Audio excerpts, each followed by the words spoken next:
ఏంటి భక్తి అంటే? ఉదయం పడకల మీద నుంచి లేవటంతో దేవుని సన్నిధిలో మోకాళ్ళు ఉండటం భక్తి.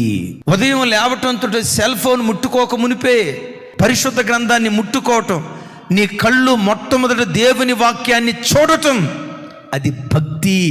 సాయంత్రం అయిందంటే ఇంటిల్లపాది దేవుని సన్నిధిలో కూర్చొని కుటుంబ ప్రార్థన చేసుకోవటం, ఇది భక్తి.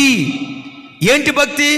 ఆదివారపు ఆరాధన 5:45కి మొదట ఆరాధనకు వస్తున్నావు, నిమిషం కూడా లేట్ కాకుండా దేవుని మందిరానికి ప్రతి ఆదివారం రావటం భక్తి. వారానికి ఒకసారి ఉపవాసం ఉండటం భక్తి. నెలకొకసారి సంపూర్ణ రాత్రి ప్రార్థన చేసుకోవటం, అది భక్తి. దేవుడు నీకు ఇచ్చిన రాబడిలో ప్రతి నెల 10వ భాగం ఇవ్వటం, అది భక్తి.